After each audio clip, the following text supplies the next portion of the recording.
कभी कभी सबसे बड़ा हैक कंप्यूटर पर नहीं होता, सीधा इंसान के दिमाग पर होता है।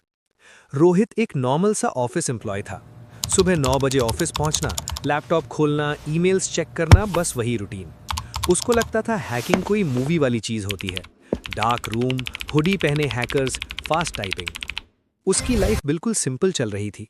एक दिन दोपहर के टाइम उसके फोन पर एक कॉल आई। हेलो रोहित जी। हेलो मैं रोहित जी, राहुल बोल रहा मैं हूँ आईटी राहुल बोल रहा डिपार्टमेंट से। हूँ आईटी यस, आवर डिपार्टमेंट से। Quarterly projections are voice ready. बिल्कुल I'll कॉन्फिडेंट email थी, you the file right now. Professional, Talk जैसे soon. कोई हाँ सच में राहुल जी, ऑफिस का ही बंदा हो। बोलिए। रोहित ने तुरंत कहा, हाँ राहुल जी, बोलिए। एक्चुअली हम लोग सिस्टम सिक्योरिटी अपग्रेड कर रहे हैं। आपका अकाउंट थोड़ा एरर दिखा रहा है। अगर अभी वेरीफाई ना किया तो आपका ईमेल टेम्पररली ब्लॉक हो सकता है। रोहित थोड़ा सा घबरा गया। ऑफिस का ईमेल उसके लिए बहुत इंपॉर्टेंट था। उसमें क्लाइंट मेल्स, रिपोर्ट्स, सब कुछ था।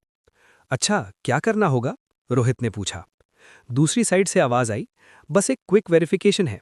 आप अपना यूजर नेम और पासवर्ड कंफर्म कर दीजिए, फिर मैं सिस्टम रीसेट कर देता हूं। सब कुछ इतना नॉर्मल लग रहा था। रोहित को एक सेकंड के लिए भी डाउट नहीं हुआ। उसने बिना सोचे अपना ईमेल और पासवर्ड बता दिया।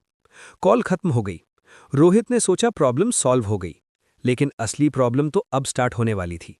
शाम के करीब 5 बजे ऑफिस में अचानक टेंशन का माहौल हो गया। आईटी टीम फ्लोर पर इधर-उधर भाग रही थी। लोग एक दूसरे से पूछ रहे थे क्या हुआ। कुछ ही देर में मैनेजर सबको मीटिंग रूम में बुला लेता है। मैनेजर का चेहरा सीरियस था। कंपनी के ईमेल सिस्टम में अनऑथराइज्ड एक्सेस हुआ है। किसी अटैकर ने इंटरनल ईमेल्स एक्सेस किए हैं। रूम में बिल्कुल सन्नाटा हो गया। रोहित का दिल अचानक तेज धड़कने लगा। उसके दिमाग में वो कॉल फ्लैश हो गई। मीटिंग के बाद रोहित धीरे से आईटी डेस्क पर गया। उसने थोड़ा हिचकिचाते हुए पूछा, क्या आज आईटी डिपार्टमेंट से किसी राहुल का कॉल आया था एम्प्लॉइज को? आईटी इंजीनियर ने तुरंत कहा, नहीं, हमने किसी को कॉल नहीं किया। रोहित के पैरों तले जमीन खिसक गई। उसने पूरी बात बता दी। इंजीनियर ने सर पकड़ लिया। रोहित, वो आईटी डिपार्टमेंट नहीं था, वो अटैकर था। उसने तुम्हें ट्रिक किया। रोहित को समझ नहीं आ रहा था कि उसने इतनी बड़ी मिस्टेक कैसे कर दी। उसने कोई लिंक क्लिक नहीं किया था, कोई वायरस डाउनलोड नहीं किया था। बस एक कॉल आई थी और उसने ट्रस्ट कर लिया।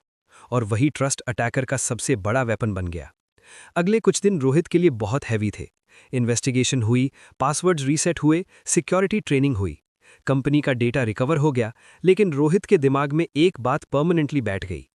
हैकर्स हमेशा सिस्टम्स को ब्रेक नहीं करते। कभी कभी वो बस इंसान को कन्विंस कर देते हैं।